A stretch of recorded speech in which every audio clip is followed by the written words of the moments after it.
आइए, स्वागत है आपका आज की अगली ऑर्गेनिक की क्लास में। आई होप आप लोगों ने पिछली क्लास में जो हमने होमवर्क दिया था वो आपने किया होगा। 2 होमवर्क्स थे, याद है आपको? हाँ, जिसने किया उसे याद होगा। नीचे वाला पूछ रहा है क्या होमवर्क कौन सा था, याद करो क्या क्या होमवर्क था। एक था आपका इंटरमीडिएट स्टेबिलिटी का, याद है आपको? केटायन, रेडिकल, एनायन, इसकी स्टेबिलिटी ऑर्डर लगाने के लिए मैंने खूब सारे क्वेश्चन दिए थे आपको। और उसके बाद हमने चालू किया था एरोमेटिक, याद है आपको? हकल्स रूल, हकल्स नंबर, जिसने पढ़ा होगा उसे याद होगा। मेरे भाई ये याद रखना, बहुत इंपॉर्टेंट एंड क्रूशियल टाइम है आप की पढ़ाई के लिए। और अभी परिस्थितियां भी ऐसी हैं कि आप अपने मैक्सिमम टाइम, आपको बहुत सारा टाइम मिल रहा है क्योंकि घर के अंदर ही है, बाहर जाने का बहुत ज्यादा ऐसा कुछ चांस लग नहीं रहा है, तो एकदम बैठ के खूब बढ़िया पढ़ाई करिएगा, ठीक है? सही है। फिर आज की क्लास हम चालू करेंगे होमवर्क डिस्कशन से। होमवर्क डिस्कशन से पीछे वाले कह रहे हैं सर पढ़ा दो, होमवर्क क्या करोगे? होमवर्क कर लेते हैं डिस्कस, ठीक है? करें होमवर्क डिस्कस। चलिए, तो मेरे भाई इंटरमीडिएट स्टेबिलिटी से स्टार्ट करेंगे। इंटरमीडिएट स्टेबिलिटी मैंने 9 तक आपको पिछली क्लास में करा दिया था, इंटरमीडिएट स्टेबिलिटी, और उसके आगे के क्वेश्चंस मैं आपको बताने वाला, ठीक है? मैं क्या करूंगा, मैं सही ऑर्डर बताऊंगा, क्वेश्चन का सही ऑर्डर क्या है, और साथ में उसका एक्सप्लेनेशन का रीजन भी लिख दूंगा, ठीक है? So let's start. हम जा रहे हैं डिस्कस करने होमवर्क। होमवर्क बेसिकली कौन सा है ये याद करें। इंटरमीडिएट स्टडी पर हमने क्वेश्चन लिया हुआ था, हम उसका होमवर्क ये करने जा रहे हैं, ठीक है? सो एक सेकंड वेट करें।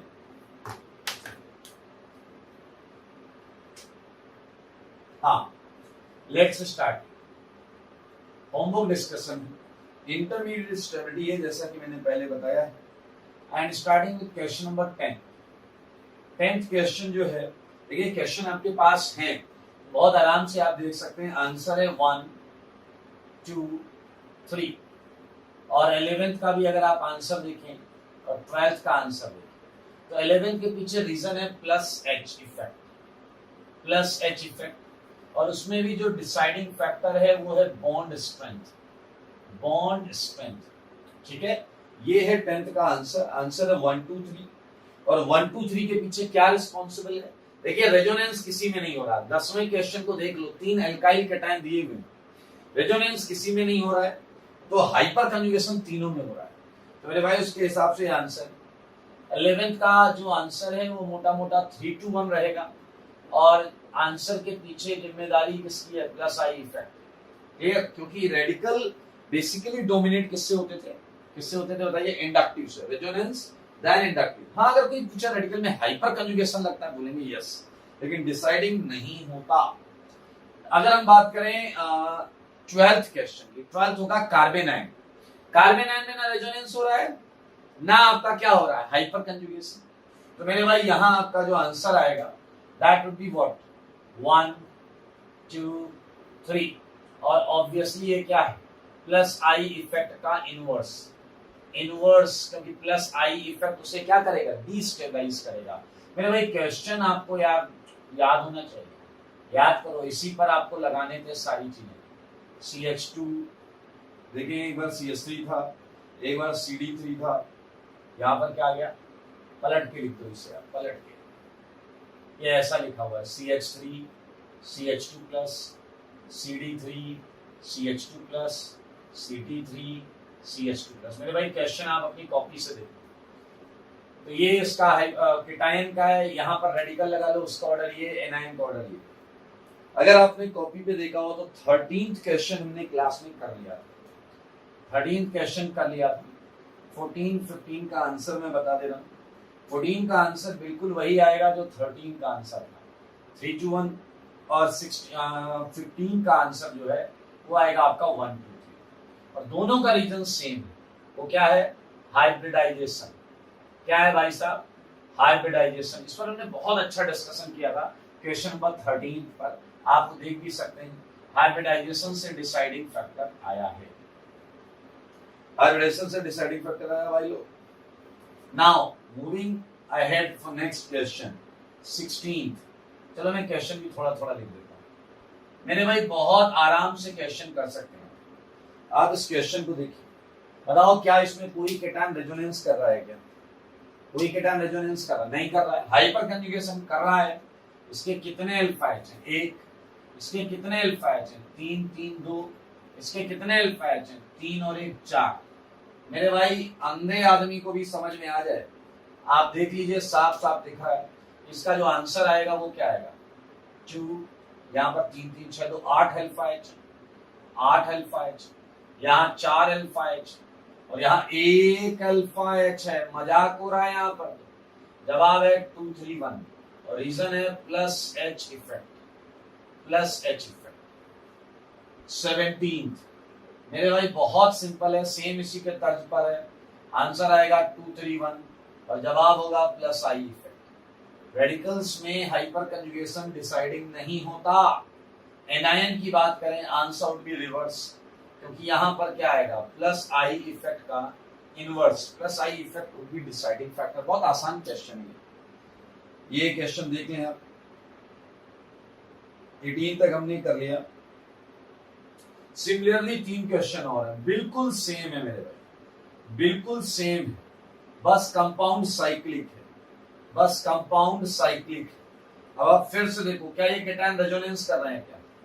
देखो देखो, बताओ क्या ये केटायन रेजोनेंस कर रहे हैं क्या? बताइए, आपको लग रहा हो कि कोई केटायन रेजोनेंस कर रहा तो बताओ। मेरे भाई ये हाइपर कंजुगेशन जरूर कर रहे हैं। 3 3 सॉरी, यहाँ आएगा 2 2 3 2, यहाँ आएगा 2 और 1 और यहाँ आएगा 1। सेम तरीका है भाई साहब। इतने ज्यादा अल्फा एच होंगे उतनी ज्यादा क्या होगी? स्टेबिलिटी। तो बताइए आंसर क्या आ गया? सबसे ज्यादा यहाँ है तो 1 1 2 3, रीजन प्लस एच। रेडिकल का भी करोगे तो क्या आएगा? 1 2 3, रीजन प्लस आई। एनायन का करोगे तो क्या आएगा? 3 2 1, रीजन प्लस आई। मेरे भाई यहाँ देखो, ये 3 तरफ से इसे इलेक्ट्रॉन मिलेंगे, सही है। इसमें 2 तरफ से मिलेंगे, इसमें एक ही तरफ से, तो उसके हिसाब से भी बहुत आराम से किया जा सकता है। 21 के बाद मुझे याद आ रहा है हमने 22 23 24 कर लिया था और सबका आंसर एक आया था 1 > 2 1 > 2, क्योंकि आपको याद हो सब में रेजोनेंस। तो मेरे भाई अब बात आती है 25। थोड़ी सी बुद्धि लगाओ। 25 26 27 तीनों का आंसर सेम आएगा और तीनों का आंसर है 1 > 2 और वजह है रेजोनेंस। सारे देखो, 25 में केटायन में पहले में रेजोनेंस है, दूसरे में नहीं, तो पहला अच्छा। रेडिकल में भी पहले में रेजोनेंस होगा, दूसरे में नहीं, अच्छा। एनायन में भी पहले में रेजोनेंस, दूसरे में। भाई साहब क्या बात है। आइए हम करेंगे 28 क्वेश्चन। 28 क्वेश्चन हमने पढ़ा हुआ है पहले, ध्यान से देखें सारे लोग। ये केटायन, आपको पता है ये केटायन किस ऑर्बिटल में होगा? ऑब्वियसली आउटर ऑर्बिटल में होगा, बाहर वाले ऑर्बिटल में। और अब याद करो, हमने एक चीज पढ़ी थी, S orbital character in outer orbitals, percentage S orbital in outer orbitals. याद करो, मैंने आपको बताया था कि 3 की रिंग की जो बाहर की बॉन्ड्स होती हैं, इनमें एस परसेंटेज एस बहुत ज्यादा होता है। मैंने आपको लिखाया बेयर्स स्ट्रेन एंगल के बाद में, ये हमने लिखा हुआ लास्ट में, बॉन्ड एंगल से निकाला था कि मेरे भाई बाहर वाली बॉन्ड में एस ऑर्बिटल कैरेक्टर बहुत ज्यादा होता है। तो मेरे भाई अगर एस ऑर्बिटल कैरेक्टर बहुत ज्यादा होता है तो बताइए इलेक्ट्रोनेगेटिविटी ज्यादा होती है, और अगर इलेक्ट्रोनेगेटिविटी ज्यादा होती है तो प्लस चार्ज नहीं चलबो भाई साहब, अनस्टेबल अनस्टेबल। समझ में आया? तो इसका केटायन का आ गया क्या? 4 3 2 1। और देखिए प्राइमरी रीजन है percentage S orbital. Clear? Percentage S orbital. हालांकि कुछ लोग कहते हैं रेजोनेंस नहीं है, हाइपर कंजुगेशन एक जैसा है, इंडक्टिव लगाते हैं, इंडक्टिव। लेकिन इंडक्टिव से इंपॉर्टेंट और प्राइमरी एक्सप्लेनेशन ये है, यहां पर जिस ऑर्बिटल में प्लस है उसका एस ऑर्बिटल कैरेक्टर सबसे ज्यादा है, और सबसे ज्यादा एस ऑर्बिटल कैरेक्टर है, इसका मतलब वो सबसे ज्यादा इलेक्ट्रोनेगेटिव है। सबसे ज्यादा इलेक्ट्रोनेगेटिव है, इसका मतलब उस पर प्लस स्टेबल नहीं होगा। तो मेरे भाई बहुत सुंदर क्वेश्चन है ये मोस्ट इंपॉर्टेंट क्वेश्चन के टाइमिंग में। मेरे भाई बात करें 29, तो 29 का आंसर रेडिकल का होगा और वो भी आएगा 4 3 2 1। सेम रीजन है, परसेंटेज एस ऑर्बिटल कैरेक्टर। मेरे भाई डेफिशिएंसी आप इलेक्ट्रोनेगेटिव एटम पर ज्यादा स्टेबलाइज नहीं कर सकते, लेकिन मेरे भाई एनायन को मजा आ जाएगा, एनायन को मजा आ जाएगा, एनायन को उस जगह रहने पर मजा आ जाएगा जहां एस ऑर्बिटल कैरेक्टर बोले तो इलेक्ट्रोनेगेटिविटी ज्यादा है। मेरे भाई इसका आंसर है 1 2 3 4 परसेंटेज एस ऑर्बिटल। ये बड़ा इंटरेस्टिंग क्वेश्चन है। एंगल स्ट्रेन भी लिख सकते हैं आप, परसेंटेज एस ऑर्बिटल की जगह पर एंगल स्ट्रेन भी लिख सकते हैं, क्योंकि एंगल स्ट्रेन की वजह से ही एस ऑर्बिटल कैरेक्टर कैलकुलेट किया जा रहा है। Okay, so this is all about 30। हम बात करेंगे 31। मेरे भाई ये भी मोस्ट इंपॉर्टेंट है, सारे लोग ये भी ध्यान दें। CF3 plus CCl3 plus. मेरे भाई आप देखेंगे इसका आंसर है 1 greater than 2। इसका आंसर है 1 greater than 2। और अगर आपको याद हो हमने ऑर्बिटल डायग्राम बनाया था, तो मेरे भाई यहां पर आपको रेजोनेंस मिलेगा और यहां भी रेजोनेंस मिलेगा। यहां रेजोनेंस मिलेगा 2p 2p और यहां रेजोनेंस मिलेगा 2p 3p। 2p किसका है बताओ? कार्बन का। 2p फ्लोरीन का, ये कार्बन का, और 3p क्लोरीन का।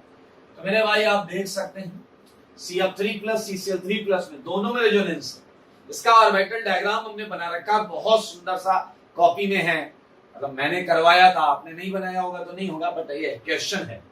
तो मेरे भाई ये देखें 2p ओवरलैपिंग ज्यादा अच्छी होती है, दैट्स व्हाई ये 31 का आंसर। 32 की बात करते हैं। 32 है इसी का radical, CF3 dot CCl3 dot. मेरे भाई इसका आंसर है 2 greater than 1। बहुत मजेदार है, बहुत मजेदार है। वजह सुनना क्यों है 2 greater than 1, उसका रीजन। CF3 डॉट में सारे लोग देखिएगा रेजोनेंस है, रेजोनेंस है, और वो 2p 2p रेजोनेंस है भाई साहब, रेजोनेंस है। रेडिकल फ्लोरीन के लोन पेयर ऑर्बिटल के साथ रेजोनेंस है, लेकिन समझदार के लिए क्या काफी है? चला गया आई डोंट अंडरस्टैंड। ओके, यानी कि आप इशारा नहीं समझ पाए। सारे लोग देखना, बहुत मजेदार है, बहुत मजेदार है। मेरे CCl3 डॉट के केस में रेजोनेंस होता है, लेकिन मेरे भाई डिफरेंट टाइप का रेजोनेंस होता है, मजा आ जाएगा आपको। देखना, ये है Cl का p ऑर्बिटल और ये है कार्बन का p ऑर्बिटल। तो ये इसे इलेक्ट्रॉन देता है क्योंकि ये डेफिशिएंट होता है। तो आप देखें 2p जो है ये ओवरलैपिंग है, लेकिन जब बीच वाले को इलेक्ट्रॉन मिलते हैं, बीच वाले को इलेक्ट्रॉन मिलते हैं, तो वो इलेक्ट्रॉन डेंस हो जाता है। बीच वाले पर माइनस आएगा, जैसे इलेक्ट्रॉन आएंगे तो वो अपने इलेक्ट्रॉन अगले Cl के वैकेंट D में भी डाल सकता है, अगले Cl के वैकेंट D में भी डाल सकता है। तो मेरे भाई it's a kind of 2p 3d interaction.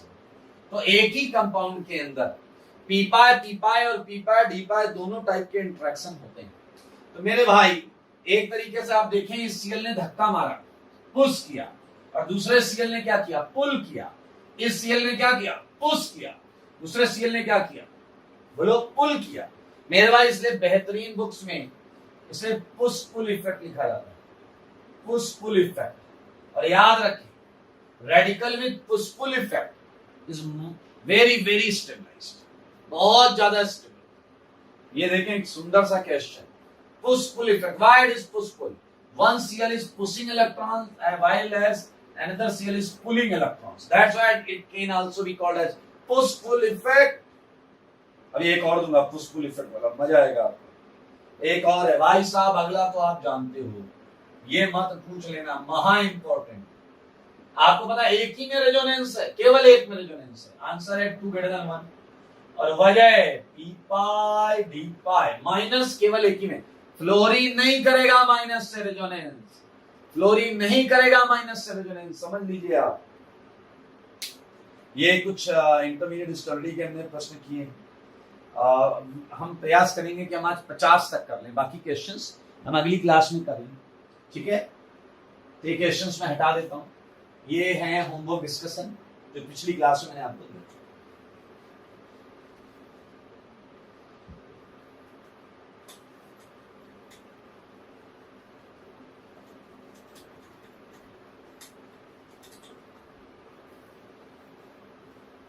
आई 33 से आगे बढ़िए मेरे भाई। जो कॉन्सेप्ट बताया गया है वो लगाते रहिए, जवाब आपको मिलता रहेगा, ठीक है। सो आफ्टर 33 क्वेश्चंस, कहा था किया था हमने 31, 32, 33, ओके मेरे भाई एक 33 एक्स्ट्रा आ गया, तो इस वाले 33 को मैं बी पार्ट कर दे रहा हूँ, ये 33 का बी पार्ट, ठीक है। मैं बना भी दे रहा हूं ताकि आप कंफ्यूज ना हो। चला गया, हम फ्यूज हो गए हैं, आप कंफ्यूज की बात करते हैं। आओ बच्चों तुम्हें बताएं, ये दो केटायन है और अंधा आदमी बता देगा, जवाब है 1 > 2, क्योंकि पहला है एरो, एरोमेटिक, ये देखना आता है क्या। दूसरा है anti, anti you know anti, लगा हाँ बाजू वाली, अरे एंटी एरोमेटिक की बात हो रही भाई। ये है 33rd, एक्चुअली 33rd 2 हो जाएंगे, इसलिए मैंने एक को 33 लिख दिया। सिमिलरली 34 में आंसर है 2 > 1, क्योंकि उसमें 2 वाला एरोमेटिक है, 2 वाला एरोमेटिक है, और 1 वाला है एंटी, 1 वाला है एंटी, क्योंकि आपको पता है एरोमेटिक सबसे ज्यादा स्टेबल होता है और एंटी एरोमेटिक सबसे लीस्ट।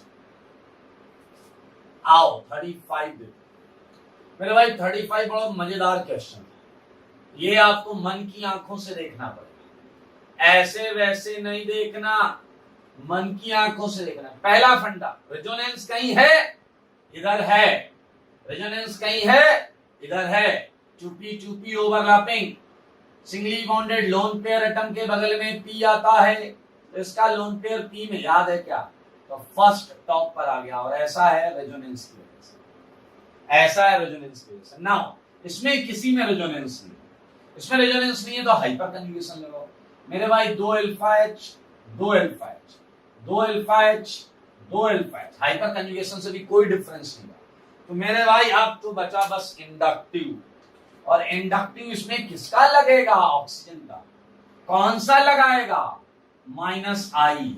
क्या तुम -I से केटायन स्टेबल करा सकते हो, -I से केटायन, ना ना ना, +I से होता था। तो -I जिसपे ज्यादा लगेगा वो घटिया केटायन, इसमें ज्यादा लगेगा, पास में है, जवाब मिल गया, बधाई हो, बधाई हो। ये दोनों -I से एक्सप्लेन हुए, ये दोनों -I से एक्सप्लेन में डिस्टेंस, ओके। अगले क्वेश्चन पे चलें। अच्छा, इसी का रेडिकल और एनायन सेम फंडा, सेम फंडा, सेम फंडा, सेम एक्सप्लेनेशन। इसी का एनायन मेरे भाई, एनायन में रेजोनेंस किसी में नहीं होगा, एनायन जब यहां माइनस माइनस माइनस होगा, किसी में रेजोनेंस नहीं। सेकेंड, हाइपर कंजुगेशन एनायन में होता ही, सीधा -I लग जाएगा, तो ये सबसे पास में होगा, तो आंसर होगा 1 2 3, and all only single reason that be -I, that would be -I। सारे लोग देखें 38 हमने कर लिया था सर, बताओ जरा 38 हो गया था क्या, 38 देखिए, ये देखिए सल्फर, ये प्लस चार्ज, सल्फर ये प्लस चार्ज, ये प्लस चार्ज। मेरे भाई बताओ किसमें रेजोनेंस, आप एक आंसर दो, किसमें रेजोनेंस। अगर आप ध्यान से देखो ना तो सब में रेजोनेंस, सब में रेजोनेंस। मैं बताता हूं ना, यहाँ ये ऑक्सीजन से करेगा, कौन सा करेगा, 2p2p। यहाँ ये सल्फर से करेगा, कौन सा करेगा, 2p3p। यहाँ ये करेगा 2p2p, और यहाँ ये करेगा 2p3p। मेरे भाई अंधा भी अब आंसर बता दे, अंधा भी बता दे आंसर। चला कह रहा हूं मैं आंख बंद करके ट्राई करता हूं, अरे मत करो, ऐसे भी आ रहा, सबसे ज्यादा रेजोनेंस यहाँ है, तो इसका जवाब क्या आ जाएगा, 312 आएगा, 312 आएगा। देखो 312 1, क्योंकि 2p2p ज्यादा अच्छी ओवरलैपिंग होती है 2p3p से। मेरे भाई 2p2p या पीपा जैसा हमने पढ़ा था ऑर्बिटल डायग्राम में, हम बिल्कुल उसी कॉन्सेप्ट को यूज कर रहे हैं, ठीक है। नाउ टॉकिंग अबाउट इसका कौन सा पार्ट है हमारे पास, एनायन पार्ट, इसका एनायन पार्ट भी है, तो सारे लोग देखिएगा वो और मजेदार होगा, माइनस माइनस ये देखिएगा। अब अगर मैं बात करूं रेजोनेंस, तो आपको जानकर अच्छा लगेगा, इस बार रेजोनेंस तीनों में नहीं है, रेजोनेंस तीनों में नहीं है, क्योंकि यहां है पी पाई डी पाई और यहां है पी पाई डी पाई। सारे देखो, यहां पर केवल माइनस आई लग रहा है और इसका दूर से माइनस आई लग रहा है, इसका माइनस आई लग रहा है। क्या समझ में आया? इसका दूर से माइनस आई लग रहा है। समझदार हो तो समझो इशारे और कॉन्सेप्ट के सहारे बता दो प्यारे आंसर क्या आएगा। सबसे बढ़िया कौन है? 3 वाला। रेजोनेंस के साथ साथ एकदम बाजू में माइनस आई मिलेगा, रेजोनेंस के साथ साथ बाजू में माइनस आई मिलेगा। देख लो, खुला जवाब है भाई साहब, खुली किताब, एकदम सही जवाब, कोई टेंशन नहीं होनी चाहिए, खटाखट आंसर। आइए 40th देखें।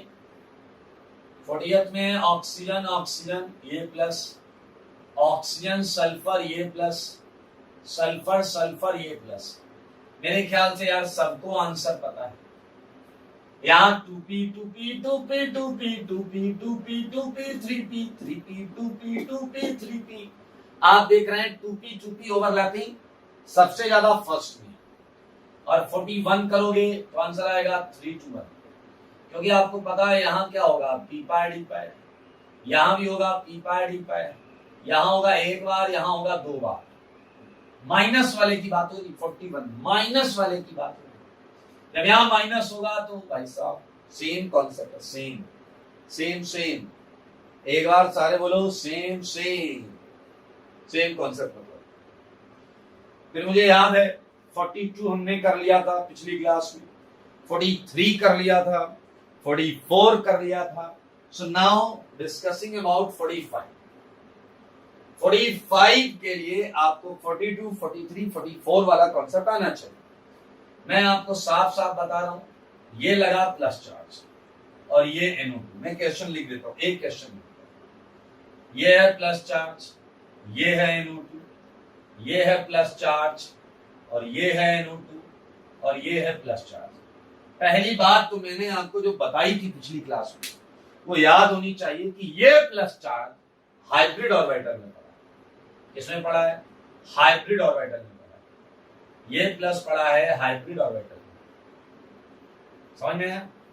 ये हाइब्रिड ऑर्बिटल में प्लस चार्ज पड़ा हुआ है और इस पर नहीं लगेगा किसी भी लगे हुए ग्रुप का रेजोनेंस या हाइपर कंजुगेशन, नहीं लगेगा, क्योंकि रेजोनेंस और हाइपर कंजुगेशन इफेक्ट क्या होते हैं? पी ऑर्बिटल में डील होते हैं, पी और फाइनली पी ऑर्बिटल के साथ डील होते हैं। एंड हाइब्रिड ऑर्बिटल कभी भी रेजोनेंस या किसी भी टाइप के डिस्पर्जन, चाहे रेजोनेंस हो चाहे हाइपरकंजुगेशन, उसमें पार्ट नहीं लेते। तो NO2 का कौन सा इफेक्ट लगेगा?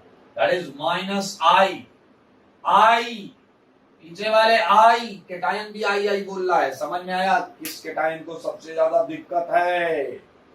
मेरे भाई तीसरे वाले को सबसे ज्यादा दिक्कत है, उसके ऊपर थोड़ा सा ये है, उसके ऊपर ये है, और फोर्थ वाला मजे कर रहा है। फोर्थ वाला कह रहा अपने पास कोई माइनस माइनस आई नहीं है। लेकिन मेरे भाई सोचो, इसी के एनायन को माइनस आई से मजा आएगा, इसके एनायन को माइनस आई से मजा आएगा, इसका एग्जैक्ट उल्टा आंसर हो जाएगा। रीजन है माइनस आई और यहां रीजन था plus I, I mean sorry minus I. Inductive लिख लो, वजह है इंडक्टिव। सेम फंडा 47 में लगा, कोई रेजोनेंस फंडा नहीं काम करेगा, कोई रेजोनेंस फंडा काम नहीं करेगा। सीएल क्या करता है? प्लस आई या माइनस आई? सीएल माइनस आई करता है यार, ऑब्वियस सी बात। तो इसका आंसर है 3214 माइनस आई। 47 का आंसर, 48 का उल्टा हो जाएगा 4123, रीजन वही है माइनस आई। बहुत आसान, सारे क्वेश्चन ही क्वेश्चन। 49 कर लो यार, 49। एक मिनट में हटा देता हूँ, नए इस पर करते हैं, ये हटा रहा हूं दोस्तों। 48 तक किया है।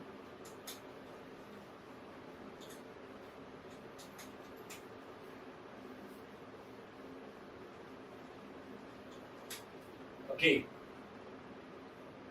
चले भाई, 49 देखो, 49 49 क्वेश्चन में फिर से हाइब्रिड ऑर्बिटल में चार्ज पड़ा हुआ है। हाइब्रिड ऑर्बिटल में चार्ज ये क्या है? OMe। आपको पता है कोई भी ग्रुप हो किसी भी टाइप का, वो ना रेजोनेंस कर पाएगा ना हाइपर कंजुगेशन कर पाएगा, केवल होगा तो इंडक्टिव होगा, केवल होगा तो इंडक्टिव होगा। मेरे भाई साफ साफ देखो, ये माइनस आई कर रहा है और बहुत पास में लगा है, ये भी माइनस आई कर रहा है थोड़ा दूर लगा है, ये प्लस आई कर रहा है। अरे अंधे को भी समझ में आ गया सबसे अच्छा कौन है। देखो 3 सबसे अच्छा है, फिर 4 है, फिर क्या होगा आपका 2 होगा और 1 होगा। देखो यहाँ माइनस आई ज्यादा लगेगा पास में से, पास में माइनस आई ज्यादा लगेगा। एंड एनायन हो गई हाफ सेंचुरी, हो गई भाई हाफ सेंचुरी। एनायन का आंसर क्या आएगा? उल्टा हो जाएगा, इसका उल्टा हो जाएगा 1 2 4 3, क्योंकि मेरे भाई माइनस आई वाले अब फेवर करेंगे, एनायन को माइनस आई वाले स्टेबलाइज करेंगे। चलिए मेरे ख्याल से 51 52 53 51 52 53 सबका आंसर है 1 ग्रेटर देन, और वजह है SIR, मतलब वही रेजोनेंस, वजह है SIR वही रेजोनेंस।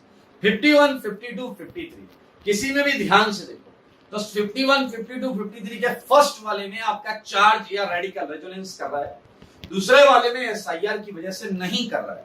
इसलिए बहुत क्रिस्टल क्लियर है कि अगर आप 53 तक बात करें तो ये आंसर आएगा। मेरे भाई फिर से 52 53 आ गया, अरे वाह। तो हम 52 का बी पार्ट ले लेंगे, सही है। मैं क्वेश्चन भी लिख देता हूं, नहीं तो आप लोग O minus NO2 and O minus CN, answer है 1 2 और रीजन है माइनस आई। ठीक है, बहुत सिंपल।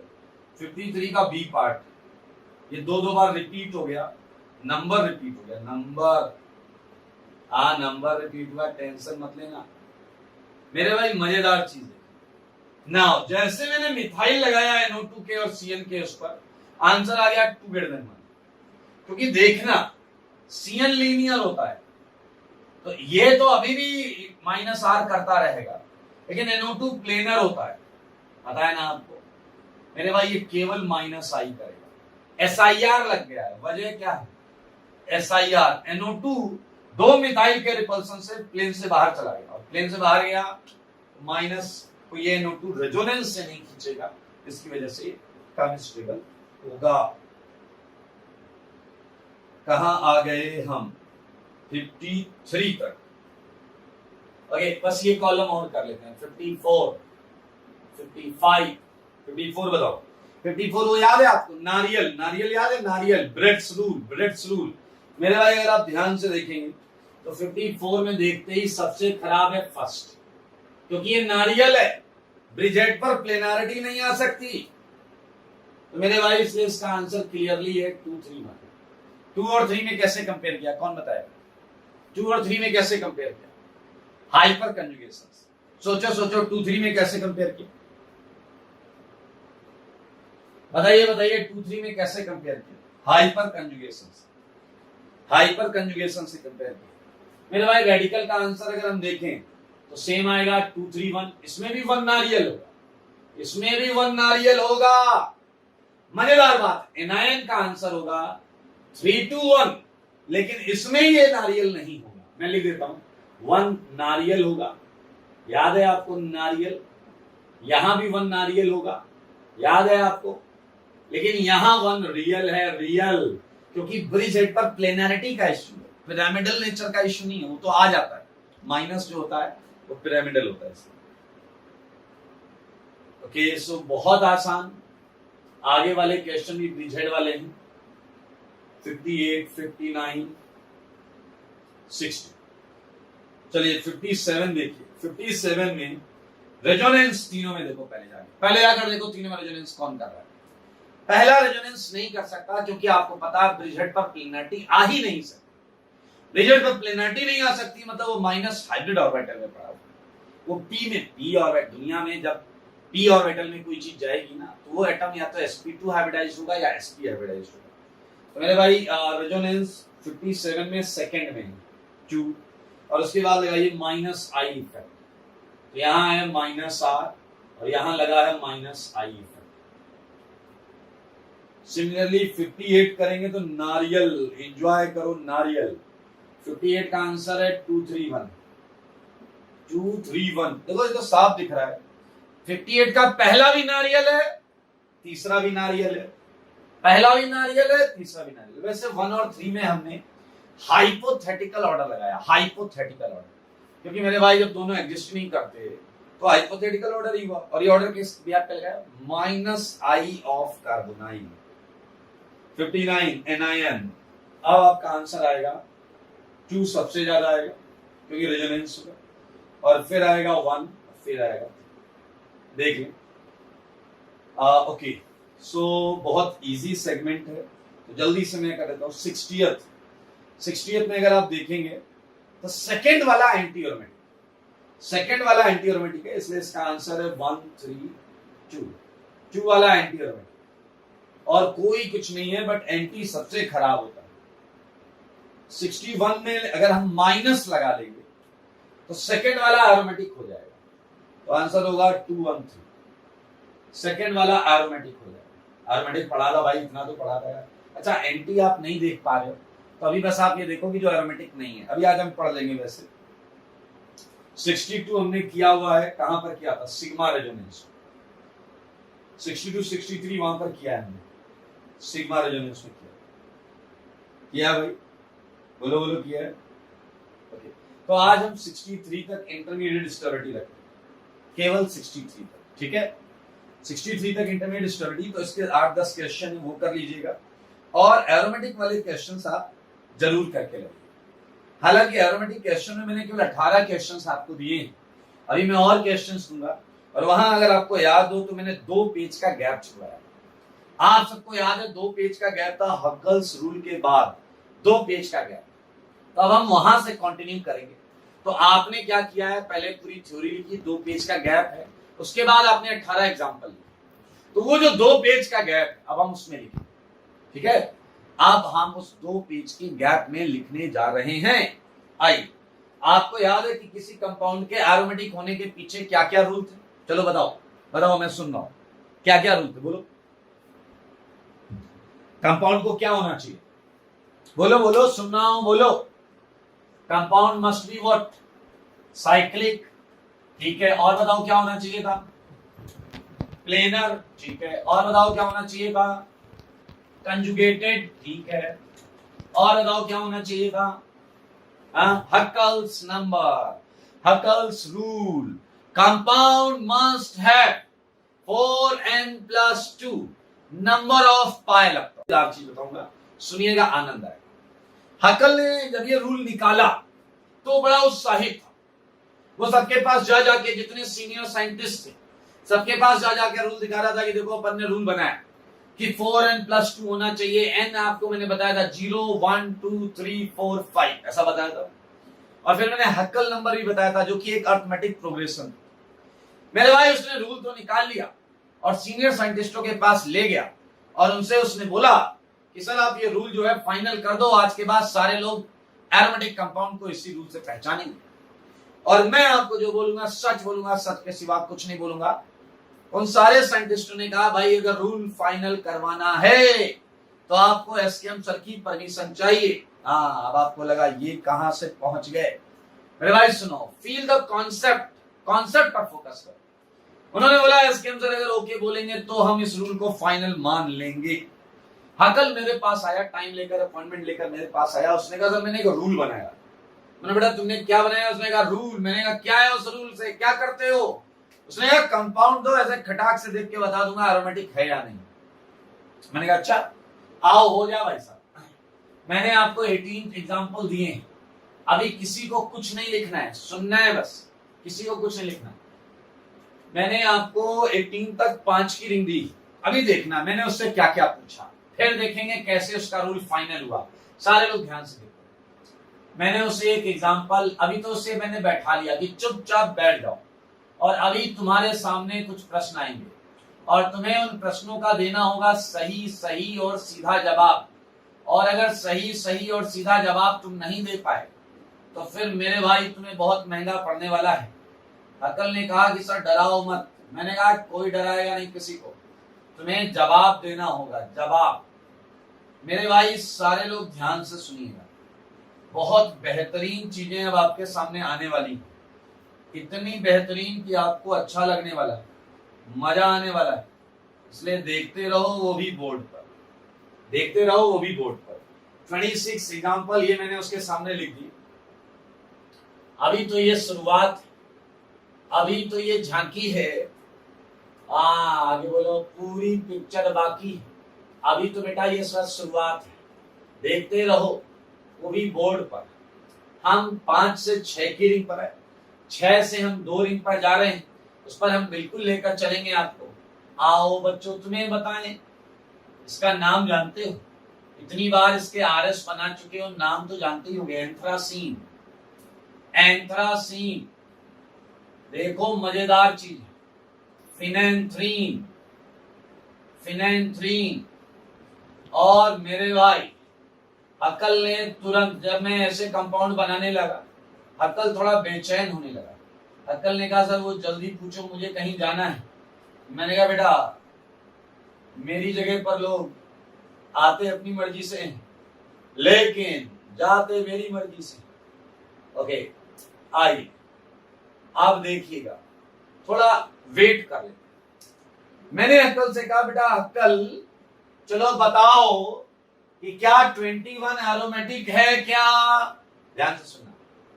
मैंने उससे पूछा बताओ क्या 21 एरोमेटिक है क्या?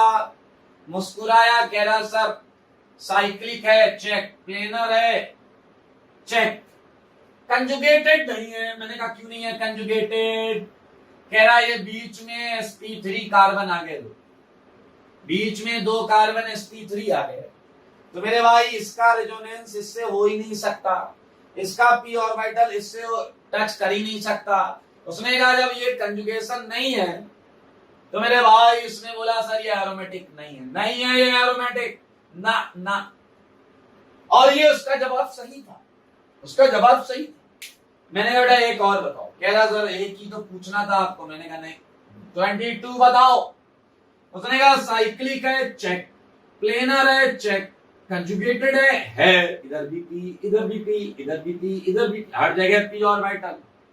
फिर उसने कहा इसके इलेक्ट्रॉन गिन लो, 2 2 4 2 6। बताओ 6 इज अ हक्कल नंबर और नॉट? 4n + 2 = 6 कर दो। n आपका हमेशा इंटीजर होना चाहिए, नॉन फ्रैक्शन होना चाहिए, नॉन फ्रैक्शन।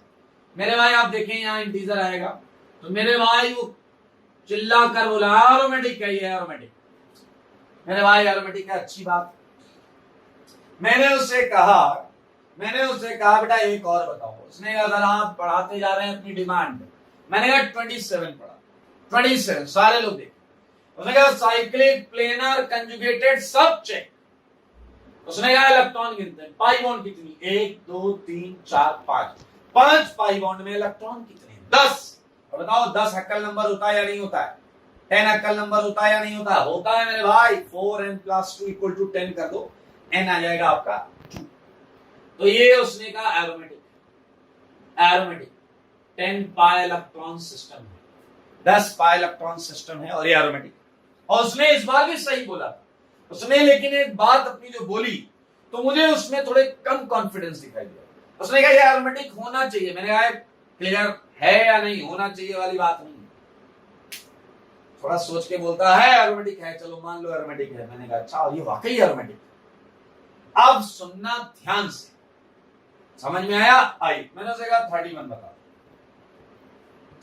मेरे भाई 31 को सारे लोग देखो, साइक्लिक है ओके, प्लेनर है चलेगा, कंजुगेटेड है, पाई इलेक्ट्रॉन भी 1 2 3 4 5 6 7 और ये बीच में 8 पाई बॉन्ड में 16 पाई इलेक्ट्रॉन्स।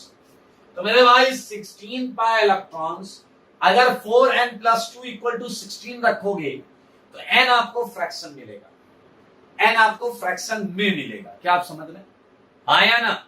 n आपको फ्रैक्शन में मिलेगा। तो मेरे भाई हक्कल ने कहा ये एरोमेटिक नहीं है। ध्यान से सुनना, हक्कल ने बोला ये एरोमेटिक नहीं है, और जैसे ही हक्कल ने बोला ये एरोमेटिक नहीं है, मैंने हक्कल को कहा हक्कल घूम जाओ।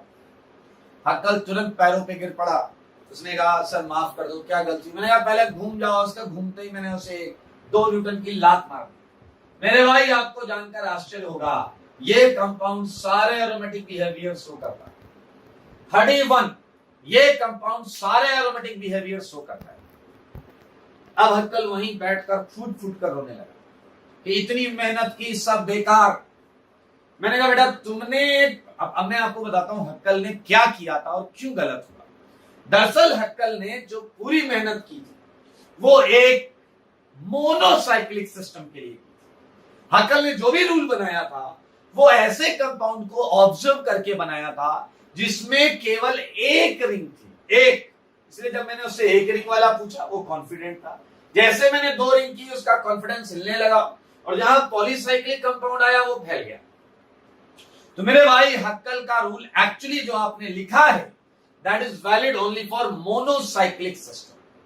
That is only valid for monocyclic system. तो भैया जैसे ही एक से ज्यादा रिंग आएंगी हक्कल ऐसे फैल जाएगा। अब आप कहोगे सर क्या करें। भाई साहब उस समय हक्कल को रोता हुआ देखकर मैं थोड़ा सा इमोशनल हो गया। मैंने कहा बेटा खड़े हो जाओ, रूल में थोड़ा जरूरी चेंज कर लेते हैं, परिवर्तन ला लेते हैं ताकि आपका रूल हर जगह काम करे। उसने कहा सर प्लीज ऐसा करो। मैंने कहा सिंस तुमने ये रूल एक सिंगल रिंग वाले कंपाउंड के लिए बनाया है तो क्यों ना हम कंपाउंड को ऐसे देखें। सारे लोग देखें। मैंने उससे बोला क्यों ना हम कंपाउंड को ऐसे देखें जैसे कि कंपाउंड में मानो एक ही रिंग हो। सारे देखो बोर्ड पर। क्यों ना हम कंपाउंड को ऐसे मान लें कि जैसे कंपाउंड में एक ही रिंग हो। और मेरे भाई अगर आप ये मानेंगे तो बताइए क्या ये सिस्टम 14 पाई इलेक्ट्रॉन्स का बनेगा या नहीं। 1 2 3 4 5 6 7 बॉन्ड मतलब 14 पाई इलेक्ट्रॉन्स। यानी कि अब आप कंक्लूजन निकाल सकते हैं। आप बिल्कुल ये कंक्लूजन निकाल सकते हैं कि सर क्या आपके कहने का मतलब है कि बीच वाली पाई बॉन्ड बाहर वाली पाई बॉन्ड से बहुत ज्यादा ओवरलैपिंग नहीं कर रहा है। यस, मैं यही कहना चाह रहा हूं। एक्चुअली टोटल इलेक्ट्रॉन गिनना बेवकूफी होती है। हक्कल रूल आपने जो लिखा है थ्योरी वहां पर हम आ रहे हैं जहां मैंने 2 पेज का गैप छोड़ाया था।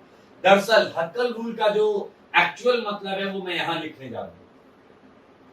4n+2 is not total pi electrons in any compound। 4n+2 क्या होना चाहिए उसे ध्यान से देखिए। आपको हमेशा 4n+2 क्या देखने हैं, सुनना। पाई इलेक्ट्रॉन्स कहां देखने हैं वो देखो। लार्जेस्ट सबसे बड़ा कंजुगेटेड भी हो।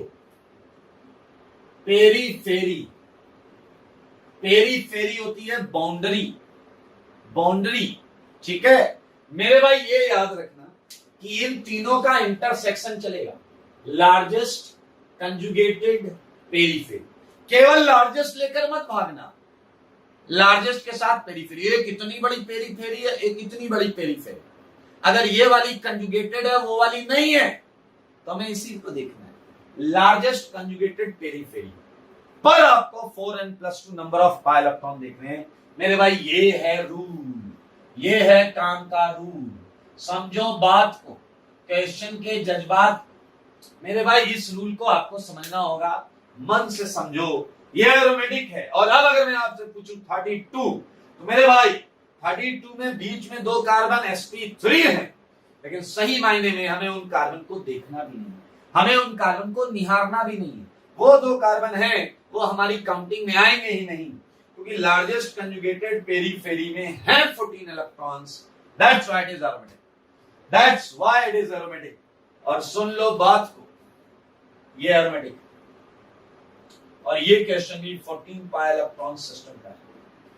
14 पाई इलेक्ट्रॉन सिस्टम का। तो हक्कल रूल की असलियत जानना बहुत जरूरी था। और ये देखिए हमने असलियत यहां पर लिखी हुई है। 4n+2 पाई इलेक्ट्रॉन हमें चाहिए वो लार्जेस्ट कंजुगेटेड पेरीफेरी के होने चाहिए। एक बहुत अच्छा क्वेश्चन करा दो।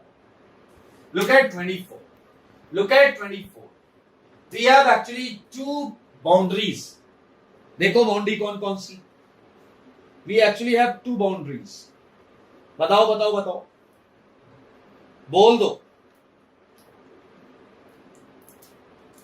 कौन कौन सी दो बाउंड्री हैं और तुम किधर देखोगे, बोल दो किधर देखोगे।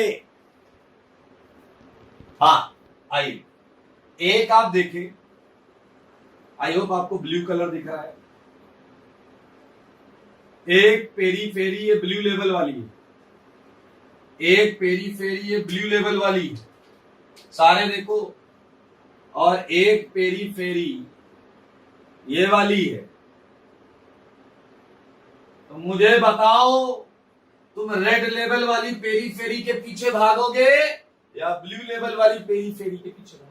देखो देखो आपके सामने एक प्रश्न, आप रेड लेवल वाली पेरीफेरी के पीछे भागोगे या ब्लू लेवल वाली पेरीफेरी के पीछे भागोगे, ये बताओ। अरे देखो ना क्या लिखा, लार्जेस्ट के साथ साथ कंजुगेटेड भी चाहिए।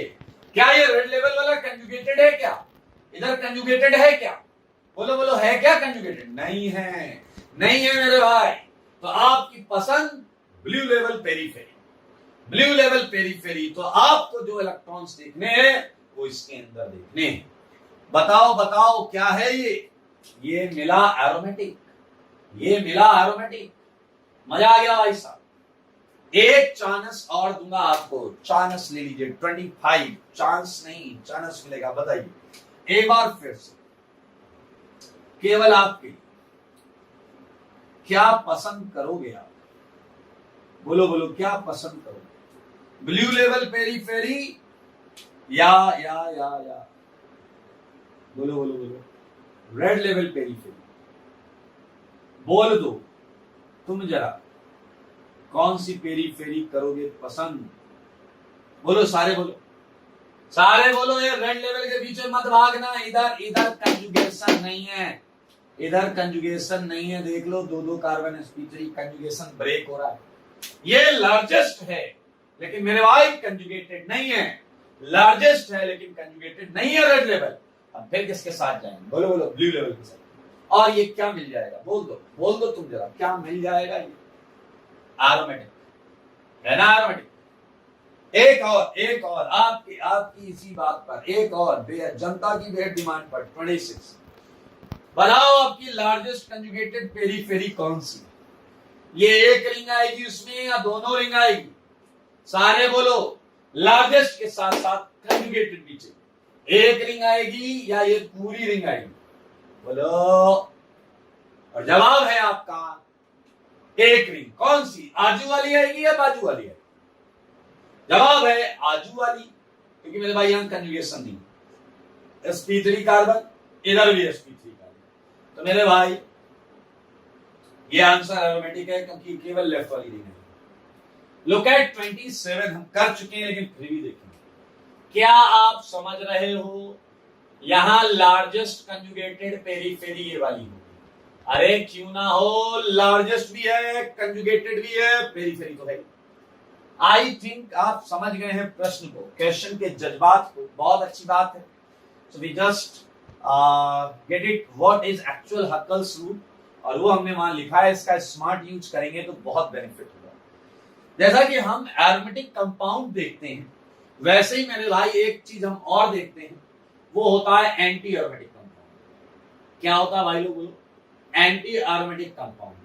तो वो जो 2 पेज का गैप है ना, वहां ये लिखेंगे, ये तो एग्जांपल के साथ लिख रहे हैं। एंटी एरोमेटिक कंपाउंड की मैं एक डेफिनेशन देता हूं, साइक्लिक कंपाउंड्स, जैसी डेफिनेशन मैंने एरोमेटिक के लिए लिखी थी ना, वैसी डेफिनेशन लिखो। Cyclic compounds which are highly unstable, then its open chain analogous system are known as anti-aromatic compound, are known as anti-aromatic compound, are known as anti-aromatic compound. याद करो एरोमेटिक में क्या था, साइक्लिक वाला ज्यादा स्टेबल था, यहां क्या है, साइक्लिक वाला हाईली अनस्टेबल। एग्जाम्पल मारता हूं मैं आपके ऊपर, ये लो, ये देखो देखो सारे देखो, ये है स्टेबिलिटी ऑर्डर।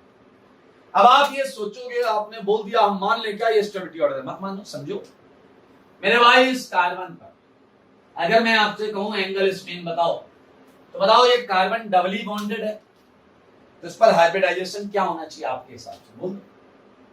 sp2 sp2 होता है ना डबल बॉन्ड वाला कार्बन, तो बॉन्ड एंगल कितना होना चाहिए 120 120।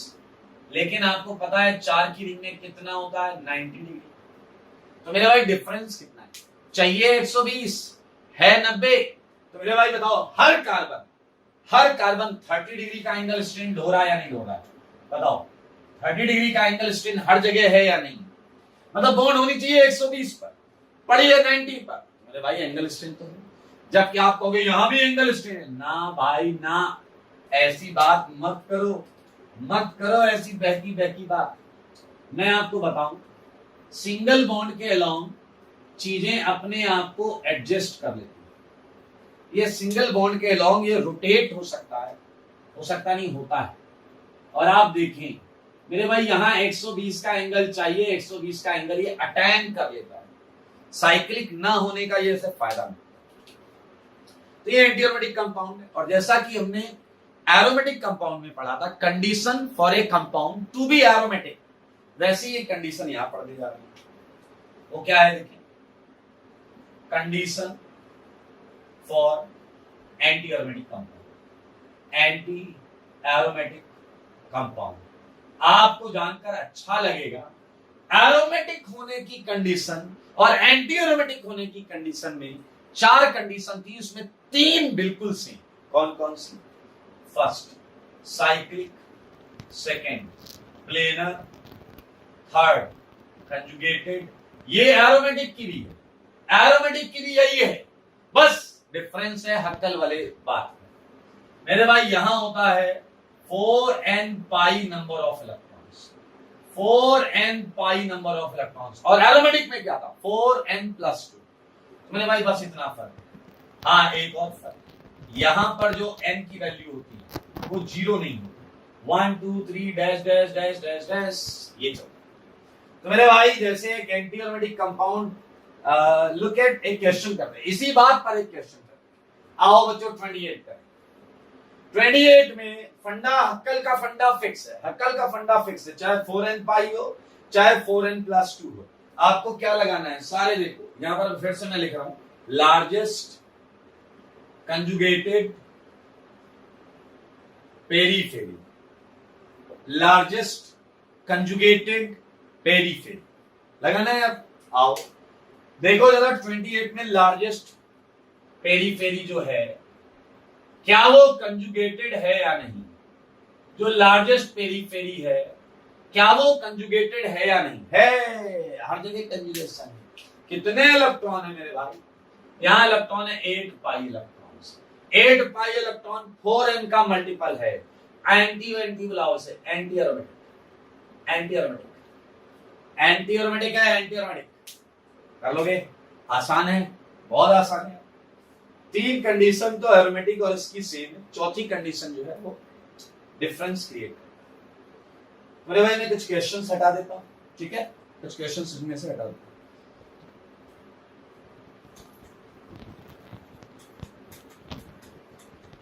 32 तक लिख लिया हमने। ये एग्जांपल्स आप अलग लिखेंगे, 18 के आगे एग्जांपल्स लिखेंगे, ये थ्योरी तो एक साथ लिखेंगे। मेरे भाई एंटी एरोमेटिक के लिए कुछ नोट में पॉइंट लिखे, बहुत मजेदार पॉइंट्स, आपको अच्छे लगेंगे, ध्यान से सुनना क्या है ये पॉइंट्स।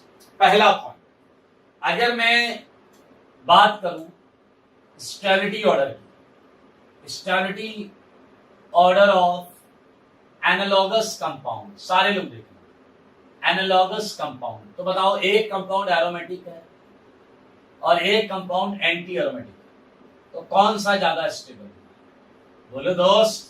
एक एनालॉगस का मतलब होता है कि एक जैसे कार्बन, हाइड्रोजन, नाइट्रोजन, ऑक्सीजन रखने वाले, जो इसका कंपोजिशन है उसी के आसपास इसका कंपोजिशन होना चाहिए। अब एक ऐसा सेम कंपोजिशन में एरोमेटिक है और एक एंटी एरोमेटिक है, तो अंधा भी बता दे एरोमेटिक ज्यादा स्टेबल है। मेरे भाई अभी आप एक और चीज पढ़ेंगे और वो होता है नॉन एरोमेटिक। तो ये स्टेबिलिटी ऑर्डर है, आप देख सकते हैं एरोमेटिक, नॉन एरोमेटिक और एंटी एरोमेटिक कंपाउंड के बीच में। एक बहुत मजेदार चीज सुनकर दिल खुश हो जाएगा मेरे भाई, एंटी एरोमेटिक कंपाउंड बहुत ज्यादा अनस्टेबल होते हैं। ये इतने अनस्टेबल होते हैं कि इसके बारे में एक बात श्योर है, इनके बारे में श्योर नहीं, इसके बारे में तो श्योर है, इनके बारे में श्योर नहीं है, इसके बारे में श्योर है। क्या ये इतने अनस्टेबल हैं कि ये एक्चुअली रूम टेम्परेचर पर एग्जिस्ट ही नहीं कर पाते। बहुत इंपॉर्टेंट पॉइंट।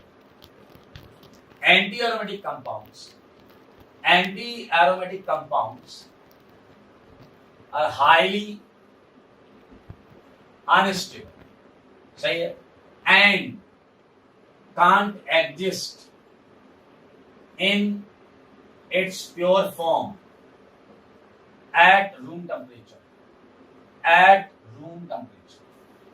मेरे भाई ध्यान से सुनो, non aromatic compound room temperature पर एग्जिस्ट कर भी सकता है और नहीं भी, लेकिन ये फिक्स है एंटी एरोमेटिक कंपाउंड के बारे में कि ये तो नहीं करेगा, नहीं मतलब नहीं, कांट एग्जिस्ट मतलब नहीं कर सकता। एक छोटा सा एग्जांपल देता हूं, जैसे देखो ये है कंपाउंड, आप इसकी प्योर फॉर्म मतलब वो फॉर्म है जो दी हुई है, ये वाली, अगर आप इसे अप्लाई करें, साइक्लिक प्लेनर कंजुगेटेड भी है और 4n5 4 इलेक्ट्रॉन, मेरे भाई ये प्योर फॉर्म और ये एंटी एरोमेटिक है। लेकिन अगर हम इसे प्योर फॉर्म में रूम टेम्परेचर पर सोचें, राइट टाइम नहीं है, ये रूम टेम्परेचर है, तो मेरे भाई ये इस फॉर्म से भाग जाता है, किधर भाग जाता है, डाइमराइज हो जाता है। डाइमराइज का मतलब होता है दो मॉलिक्यूल आकर जुड़ जाते हैं। कैसे जुड़ते हैं ये इस तरीके से पोलराइजेशन कंसीडर कर लें, ठीक है। तो यहां जो चार्जेस होंगे, जो भी सो कॉल्ड चार्जेस होंगे, वो यहाँ के चार्ज से, यहाँ माइनस होगा तो यहाँ प्लस होगा, अगर यहाँ माइनस जैसी टेंडेंसी होगी तो यहाँ प्लस जैसी टेंडेंसी होगी, मुंह की तरफ माइनस आता है, पूंछ की तरफ प्लस आता है, तो ये इधर जुड़ जाएगा। तो मेरे भाई मैं सीधा सीधा जोड़ देता हूं, ये पाई घुमा दिया और ये दो नई नवेली बॉन्ड है, ये नई नवेली बॉन्ड है, इधर की पाई टूट गया, 2 सिग्मा बन गया। और आप देखें ये नॉन एरोमेटिक कंपाउंड, ये कंपाउंड क्या है, नॉन एरोमेटिक, ये कंपाउंड नॉन एरोमेटिक, ये नॉन एरोमेटिक, देखें, ठीक है। तो ये एक तरीके का डेटा है बट इंपॉर्टेंट है। एक पॉइंट और सुनना, बहुत मजेदार पॉइंट है, वो पॉइंट सुनना। और अगला पॉइंट भी ऑब्जर्वेशन है लेकिन आपको समझ में आएगा।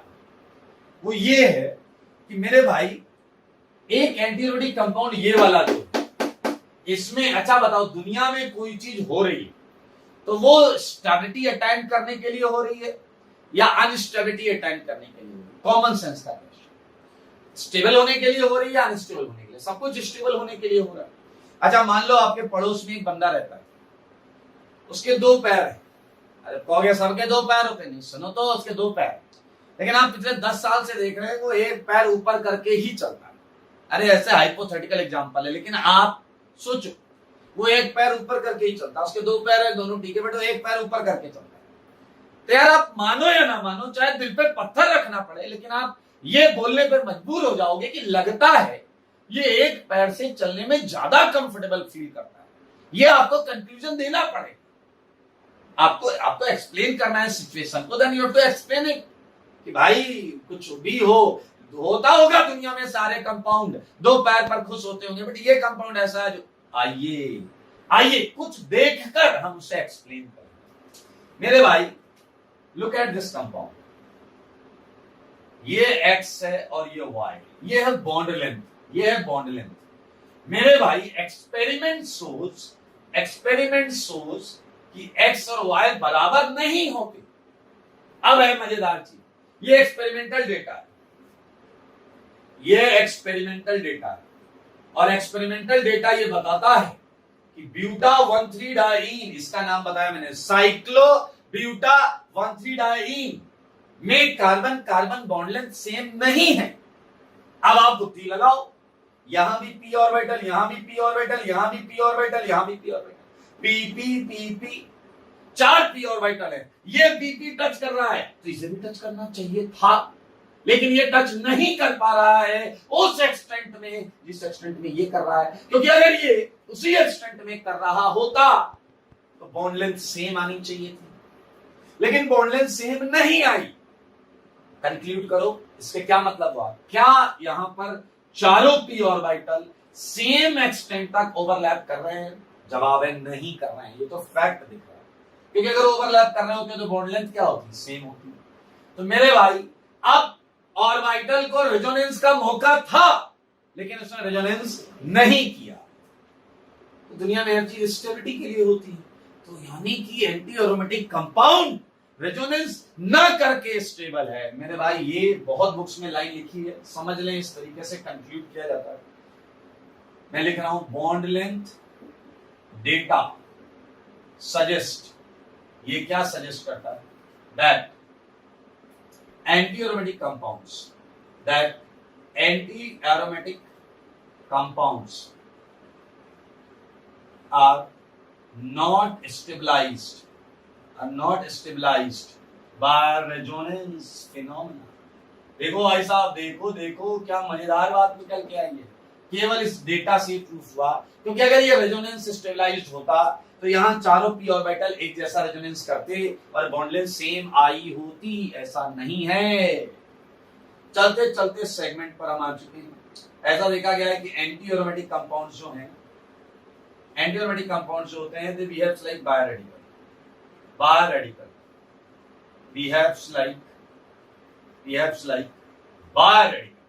की तरह बिहेव करते हैं। बायोरेडिकल का मतलब हुआ इसमें अनपेयर्ड इलेक्ट्रॉन होता है। क्या होता है इसमें, अनपेयर्ड इलेक्ट्रॉन। ओके, तो मेरे भाई ये एक सिंपल सी चीज आपने यहां अभी समझी। एंटी एरोमेटिक कंपाउंड की कुछ इंफॉर्मेशन थी इंटरेस्टिंग, वो मैंने आपको दी। अब एक लास्ट और छोटी कैटेगरी है, 2 मिनट की कैटेगरी है, नॉन एरोमेटिक कंपाउंड। आपको याद होगा मैंने बोला था एरोमेटिक होता है, ये पढ़ लिया, नॉन एरोमेटिक कंपाउंड। इसकी डेफिनेशन भी बहुत आसान है, जो कंपाउंड एरोमेटिक ना हो और एंटी एरोमेटिक ना हो, नॉन एरोमेटिक। इसकी कंडीशन भी कोई नहीं है, आप बस चेक करना, अगर वो एरोमेटिक नहीं है और एंटी नहीं है तो non aromatic. Compounds which are neither aromatic and nor anti aromatic, सही है, are known as non aromatic compound. एक मजेदार ऑब्जर्वेशन है, मजेदार। मुझे एक बात बताओ, मैंने आपको साइक्लो कंपाउंड दिया, 3 की रिंग, 4 की रिंग, 5 की रिंग, 6 की रिंग, 7, 8, 9, 10, 11, 12, खूब सारी रिंग। बताओ कौन सी रिंग प्लेनर रहने के, अच्छा इन रिंग्स में डबल बॉन्ड भी है, इन रिंग्स में पाई बॉन्ड भी है। तो बताओ अगर मैं आपसे पूछूं कि कौन सी रिंग के प्लेनर होने के चांसेस ज्यादा हैं, छोटी वाली रिंग के या बड़ी वाली रिंग के? तो ऑब्वियस सा सवाल है, रिंग छोटी होगी तो कार्बन कम होंगे, 3, 4, 5, 6, 7, इसमें कार्बन कम होते हैं और डबल बॉन्ड की वजह से प्लेनारिटी आने के चांसेस होते हैं। इसलिए छोटी रिंग्स यूजुअली प्लेनर रहती हैं, बस बड़ी वाली रिंग्स जो उनके पास दोनों ऑप्शन, वो प्लेनर हो भी सकते हैं और नहीं। आओ मुझे बताओ, सबसे स्टेबल है एरोमेटिक और सबसे अनस्टेबल है एंटी एरोमेटिक। आपको याद है एरोमेटिक होने के लिए भी कंपाउंड को क्या होना चाहिए, प्लेनर, और एंटी एरोमेटिक होने के लिए भी क्या होना चाहिए, प्लेनर, और इसके लिए नॉन प्लेनर। मेरे भाई ये तो तभी होगा जब ये दोनों ना हो, और ये दोनों कब नहीं होंगे, जब नॉन प्लेनर कंपाउंड मतलब तुरंत नॉन एरोमेटिक, वो ना एरोमेटिक हो पाएगा ना एंटी एरोमेटिक। सोचो कोई भी कंपाउंड स्टेबल होना चाहता है या अनस्टेबल, सोच कर, स्टेबल होना चाहता है या अनस्टेबल, स्टेबल। सोचो अगर रिंग बड़ी हो गई, अगर बड़ी साइज की रिंग है, तो मेरे भाई वो कभी भी एंटी एरोमेटिक नहीं होना चाहिए, वो या तो एरोमेटिक होना चाहेगा या सीधा नॉन एरोमेटिक हो जाएगा। सुनना कैसे, अगर उसके अंदर 4n+2 का पाई इलेक्ट्रॉन सिस्टम आ रहा है तो बड़ी रिंग एरोमेटिक बनने में ज्यादा फायदा स्टेबल होगी। लेकिन अगर बड़ी रिंग में 4n पाई का मल्टीपल आ रहा है तो मेरे भाई बड़ी रिंग होने की वजह से उसके पास ये चांसेस हैं कि वो अपने आप को प्लेनैरिटी छोड़ दे, नॉन प्लेनर हो जाए, क्योंकि दुनिया की कोई चीज अनस्टेबल होना नहीं चाहती। इसलिए मेरे भाई एक बहुत इंपॉर्टेंट पॉइंट है, लार्जर रिंग्स मैं ले सकता हूं कार्बन एटम जो हो वो ग्रेटर आर इक्वल देन 8, 8 या 8 से बड़ी रिंग की बात हो रही है। Larger rings could be either aromatic और नॉन एरोमेटिक भाई बहुत मजेदार पॉइंट है, बहुत मजेदार और बहुत इंपॉर्टेंट पॉइंट है। तो इस पॉइंट को आप अपने दिमाग में रखेंगे। कहाँ रखेंगे? पिछला कह रहा बहुत जगह उधर उधर रख लेंगे, कोई दिक्कत नहीं। आओ एक और पॉइंट है कि नॉन एरोमेटिक कंपाउंड इसकी स्टेबिलिटी के लिए कुछ श्योर मत होना, may not be stable at room temperature। वो अलग बात है। आप किसी भी नॉन एरोमेटिक कंपाउंड के बारे में देखकर कमेंट नहीं कर पाओगे कि ये स्टेबल है रूम टेम्परेचर पे या नहीं। अगर स्ट्रक्चर दिए गए होंगे तो आप केवल एंटी एरोमेटिक कंपाउंड को ही देखकर बता पाओगे कि ये रूम टेम्परेचर पर स्टेबल नहीं है। तो मेरे भाई स्ट्रक्चर होंगे तो केवल यही मार्क करना पड़ेगा, लेकिन अगर थ्योरी में स्टेटमेंट क्वेश्चन आएगा तो आपको इसे मार्क करना ओके। एंड 2 पेज में ही लिखना है ये सब।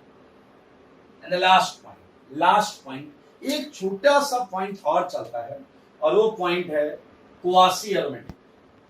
क्या है भाई लोग? Quasi aromatic compound.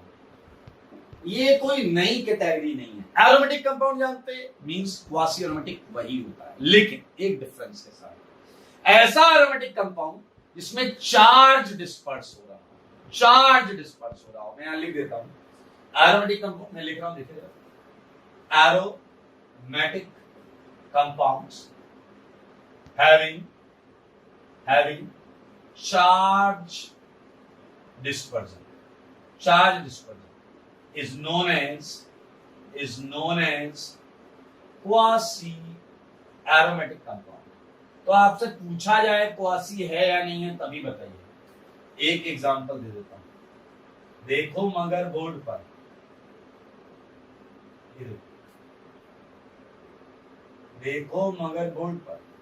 मेरे भाई ये कंपाउंड का जो आरएस, इसे अगर आप थोड़ा मन से देखें,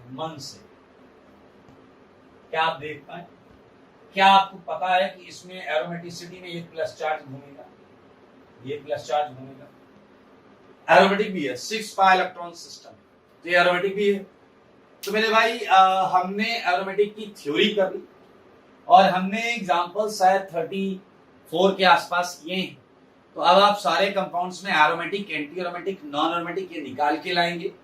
इंटरमीडिएट स्टेबिलिटी के बचे हुए क्वेश्चन और ये हम अगली क्लास में डिस्कस करेंगे। नेक्स्ट क्लास में मैं ये एग्जांपल्स, इसके और एग्जांपल्स करेंगे, 20 एग्जांपल्स एरोमेटिक के और करेंगे, और उसके बाद हम चालू करेंगे most important acid and base theory. ठीक है, क्लियर है? Acid and base theory. तो आज के लिए मेरे भाई इतना ही, और होमवर्क आपकी कॉपी में भी ज्यादा चलेगा, फिर मैं धीरे से सीट में होमवर्क चालू करूंगा। ठीक है, पहले कॉपी एकदम जबरदस्त मेंटेन करके रखिए। आज के लिए इतना ही। स्वस्थ रहें, मस्त रहें और पढ़ाई में व्यस्त रहें। ठीक है, चलो।